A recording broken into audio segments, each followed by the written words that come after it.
Oh, yeah.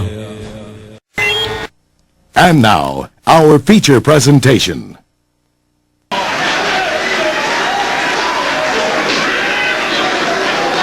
After all, it's just a movie. It's just a movie. The most honorable Elijah Muhammad not only taught us of revolution, meaning complete constructive change, or he used the term resurrection. Resurrection. But he also, Anthony, taught us of revelation. He says that God revealed to him. That God revealed to him in the person. That God revealed to him that the time for the rule of the white man is up. That he was given 6 days or 6,000 years, as it is in the Bible. 6 days shall thou rule, O man, and do all thy work. But on the 7th day you will be put to rest. 2 Peter 3:8 says, dearly beloved, be not ignorant of this one thing. 1 day with the Lord equals 1,000 years, and 1,000 years equals 1 day. So 6,000 years the cracker was given to rule. The most honorable Elijah Muhammad said God in revelation revealed to him, that God in the person revealed to him that separation was the best and only solution. That we have to get away from this death. That we would be all right, Anthony, if we could just get the hell away from you. We would be all right. The only reason we let you in here tonight is to show your skinny ironing board backside straight up, straight down, 6 o'clock, flat behind, up. That's the only reason we let you in here tonight. That's the only reason. It says I'm a discredit. How many of you believe I'm a discredit to the nation of Islam? How many believe I'm a credit to the nation of Islam and the black nation? Let me see your hand. How many of you don't know what the hell you believe? That's all right. Brothers and sisters, it's freedom time. No more we shall overcome. The song now is we shall overrun. We should support whatever the enemy opposes and oppose whatever the enemy supports. Support whatever the enemy opposes and oppose whatever the enemy supports. But when you get a cracker like this, they playing both sides. Oh yeah. Cracker's quick to do that on you now. Oh, yeah. Cracker over here be on that side, then you have another cracker on this side. He said, if you miss him over there, Charlie, I'll get him over here, buddy. If you can't get them to follow you over there, girl, I'll get them to follow me over here. And I'll tell them all the good things. The cracker said some truth. The devil can do good, but that doesn't make the devil good. The real enemy is the white man. Let us unite. Yes, let us make an alliance. Yes, let us build an African united front and a black united front. Yes, let us store our water and our medical supplies and our food. Let us begin to train and teach each other. Each one teach one. Yes, let us get our gold and our silver, which is what this system used to be based on. Now they just hanging paper. Ain't backed by nothing from Fort Knox or nowhere else. And the Federal Reserve is owned privately by these cold-blooded crackers. But a cracker is a cracker is a cracker is a cracker. You can never trust a cracker. You can never trust a peckerwood. You can never trust the devil. No way on earth you can trust this devil sitting right here. If he comes with good information, take the devil's good information and bid the devil, get thee behind me, Satan, and send him on his way. Lift every voice and sing till earth and heaven ring. Lift every voice and sing, but at the same time you better lift every fist and swing too. Thank you for listening. Assalamu alaikum. Brothers and sisters, we need you to take your seats. Brothers and sisters, we need you to take your seats. The program is not over. We are now going to allow you to come to the microphone. Brother Emania, stand. This is one of the great artists in the black community from the old tradition of our ancestors, imbued by the spirit of our ancestors. Here Here's our pastor who has come up, Pastor Gaither. But come right on up. You and the brother for... Come right on up, brother. My son, where is he? My son, Farrakhan. Give him a strong black hand. Many of you have watched him grow up right before your eyes. Very strong young man, very brilliant young man, very conscious and committed, and I just love him, love him, love him.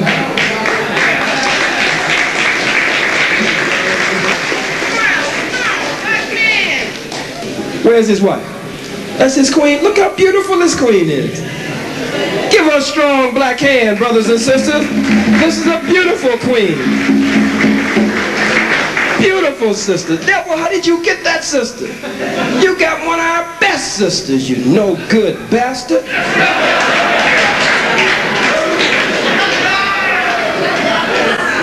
What'd you say, sister? Jealous? Yes, ma'am.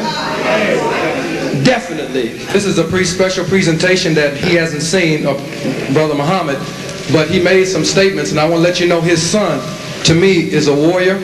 And it makes I want my son to be like him. He stood the whole time at attention and listened and absorbed everything his father was saying.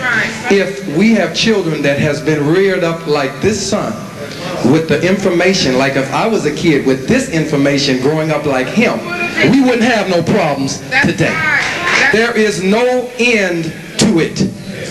As liveth Osiris, and as liveth my soul, so liveth my son, the light of my world.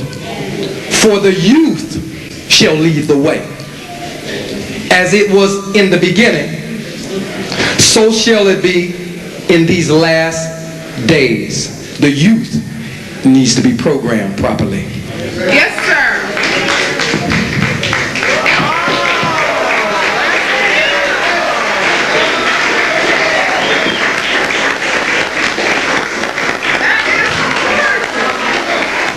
Now, we have question and answers. And I want to implore upon all of our brothers and sisters in line to ask a specific question.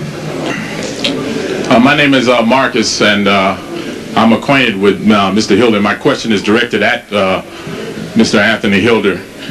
When I met you for the first time, you showed me a picture of Give him a chance here and be quiet so Marcus can speak, please. You showed me a picture of yourself in either South Africa or Zimbabwe, which was known as Rhodesia at the time.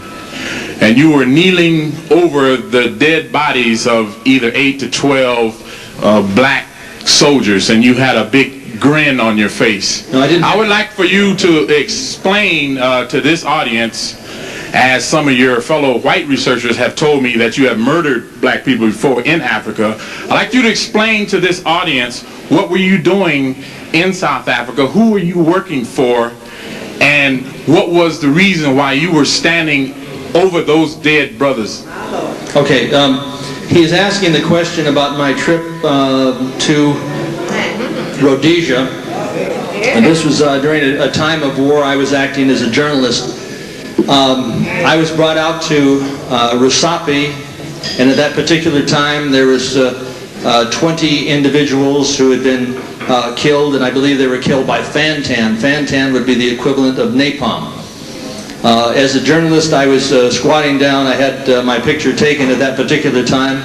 These fellows had some AK-47s. I was stating that it was a communist revolution, and that I was not in support, obviously, of that.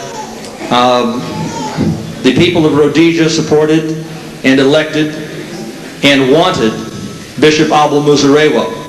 They were not allowed to have that selection, but rather there was a forced election, and it was not by ballot, but rather by bullet. And I wasn't smiling. I was wincing a little bit because of the stench of the bodies in the southern African sun. I hope that answers your question. What? Did you ever participate in the murder of any black people over in South Africa? Because according to some of your other white researchers, you did. No, I was not involved in that. I was engaged in a word war, and I went to Southern Africa. By the way, I was when I got off the plane, and this was in Johannesburg.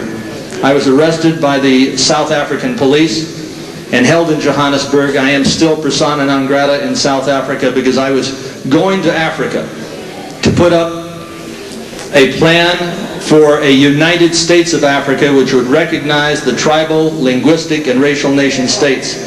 Anthony, every time you talk about the New World Order, why is it that they only out to destroy the black people? What's so about us that they have to get rid of? Adolf Hitler wrote the book, The New World Order. This is not something that was introduced by George Bush.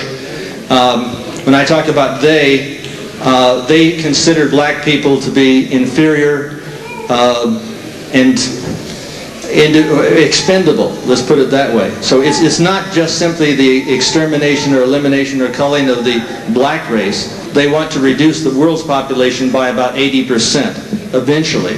So if we're talking about 5.5 billion people here, we're then talking about reducing the population by essentially 4 billion people. So it's not just the blacks that they want to reduce, it is whites and blacks or anybody who's in opposition to them. Okay. And we're talking about a Cassius cartel. The Cassius cartel is basically white, and there's a few people in the Boule who go along with the program. So it's not all done by whites, but mostly. Next question. Anthony, you said that the Masons, the Skull and Bones, and the Illuminati all worship the devil. Brother Khalid suggests that you deal with them like John Brown.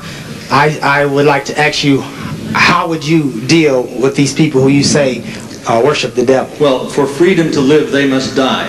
I'll just put it as simple as that. They must die politically, physically, financially. We should not in any way support any of their businesses. We should have nothing to do with them. Next question. Assalamu alaikum, my brother Khalid Muhammad. Yes, could you please comment on Geronimo Pratt, the longest held political prisoner in the man's prison system in this country, 28 years? He's asking that yes, ma'am, I will, asking that I comment on Brother Geronimo Pratt. It is our sincere, not only desire, but our revolutionary intent that Brother Geronimo G. Jaga Pratt be released from the clutches of the enemy, as he has now held him for almost 3 decades. We want Brother Mumia Abu Jamal removed from death row. We want him free. Our stand is with all black political prisoners and prisoners of war, Brother Sundiata Okoli, Brother Sekou Odinga, Brother Matula Shakur, and of course Sister Asada Shakur, who is in exile in Cuba, Brother Frankie Zulu Moore, Brother Malik Muhammad, who was my captain here in this city, and other political prisoners who are being held, members of the Africa family or the MOVE movement. And it was this month, May the 2nd, this month, I believe 1973. Let me make sure. No, it was May 2nd, 1973, that Sister Asada Shakur, Brother Zaid Shakur, and Brother Sekou Odinga, Brother Sundiata Okoli, in the shootout on the New Jersey Turnpike, with the state troopers there, where Brother Zaid was killed, Sister Asada was wounded, and then later locked up. But it was in November of 1979 that the Black Liberation Army freed Sister Asada Shakur. So we know that after the Black Liberation Army in 1979 freed Sister Asada Shakur, we know that Ruchelle McGee, we know that other political prisoners, Brother Geronimo and others, if we cannot get them out, And in truth,